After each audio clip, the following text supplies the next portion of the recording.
গতকালকে আমি আমার জীবনের নিরাপত্তা চেয়ে শেরেবাংলানগর থানায় একটি জিডি করি। জিডির বিষয়টি হচ্ছে গিয়ে যে গত বৃহস্পতিবার সংসদে থাকাকালীন সময়ে আমার এলাকার যিনি অফিসার ইনচার্জ উনি আমারে ফোন দিয়ে জানালেন যে স্যার আপনি একটু বাড়ি আসলে আপনার সাথে আমার একটু বসতে হবে, গুরুত্বপূর্ণ কথা আছে।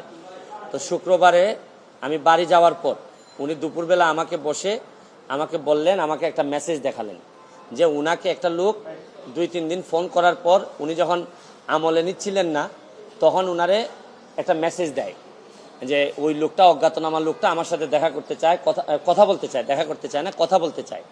তো ওসি সাহেব আমলে নেননি। পরে যখন মেসেজটা দেখছেন যে মেসেজের মধ্যে আছে, দেখা যাচ্ছে যে একটা কন্ট্রাক্ট কিলার গ্রুপ যারা হায়ার করা হয়েছে তারা নাকি অ্যাক্টিভ, তার বক্তব্য অনুযায়ী।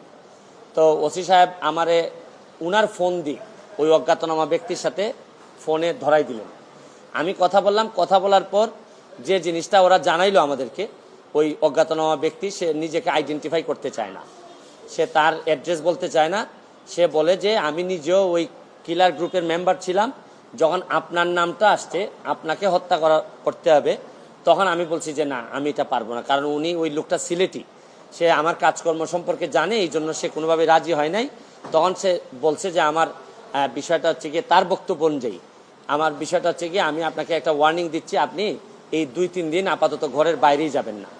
তো এটা শোনার পর আমি নর্মালি এর আগে অনেকবার আমি মৌখিকভাবে বা আমার পিএসের মাধ্যমে বিভিন্নভাবে আমি থ্রেট পাইছি, এগুলো আমি আমলে নেই না, কারণ এগুলা সামনে বললে একটা প্যানিক তৈরি হইতে পারে, এই জন্য আমি কখনোই সামনে নিয়ে আসি নাই।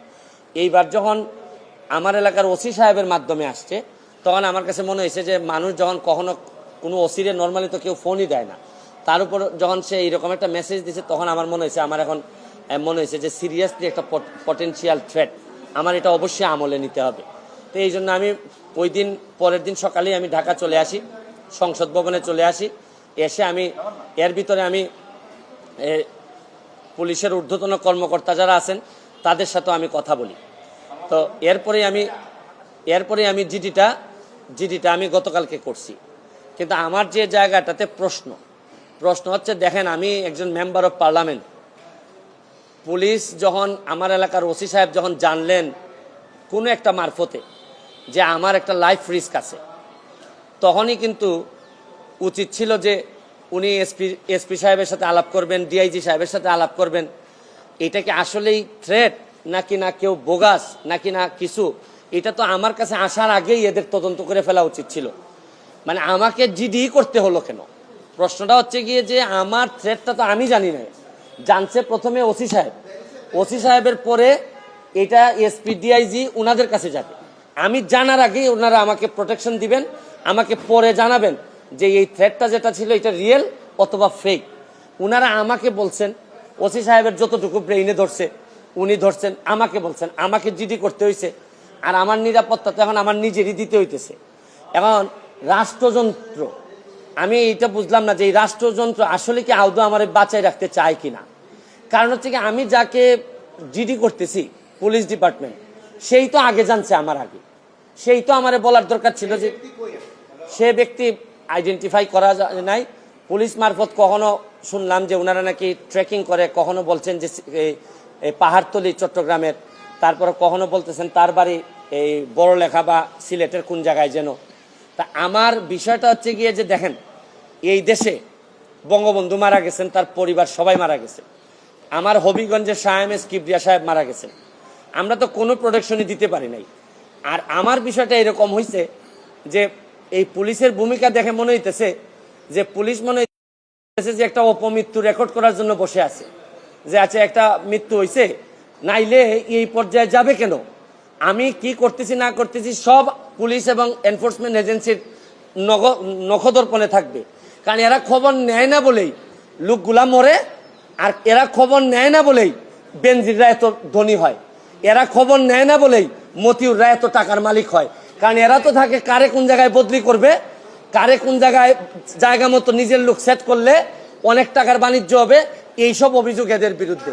যার কারণে আমার কষ্টটা এখানে, আমার এই মরতে কষ্ট নাই, আমার দুইটা কষ্ট, একটা হচ্ছে মরে গেলে আমার এলাকার মানুষের কি হবে, এইটা আমাকে আমাকে কষ্ট দেয়, আরেকটা হচ্ছে গিয়ে যে এই দেশটা এমনভাবে মরার জন্য ক্ষেত্র তৈরি করা হয়েছে যে আপনি দেখেন আজকে আমার সকালবেলা আমার মেয়ে আমাকে বলে কি জানেন, কোন দেশে আছি, আমার মেয়ে আমারে বলে তোমাকে নাকি থ্রেট দিছে কে, সে আমেরিকাতে থাকে, বাচ্চা মাত্র বয়স 11।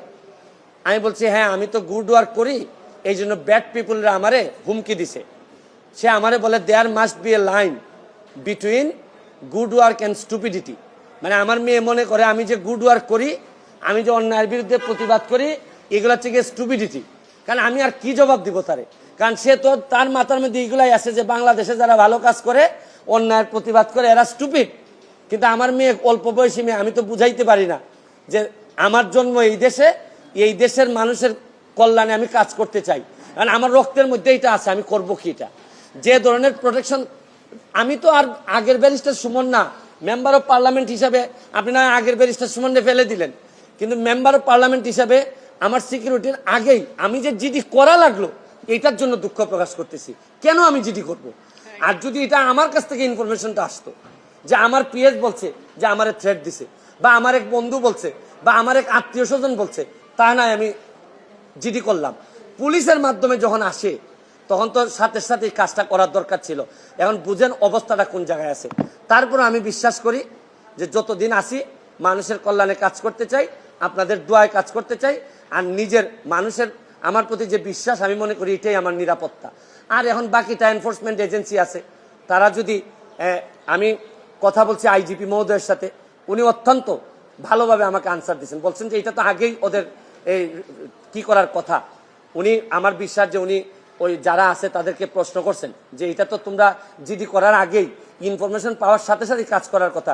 একমাত্র আইজিপি সাহেব, বর্তমান আইজিপি সাহেব, উনি আমার অ্যাঙ্গেলে উনি কথা বলছেন। আর বাকি যারা আছে সবাই মনে হইতেছে যে সাক্ষী দেওয়ার জন্য বসে আছে, আমি কখন মরবো, মরলে পরে সাক্ষী দিবে। আমার এলাকাটা কিভাবে চলছে বুঝেন না আপনারা, যে কারে কোন জায়গায় সেট আপ করবে, এইভাবেই চলছে।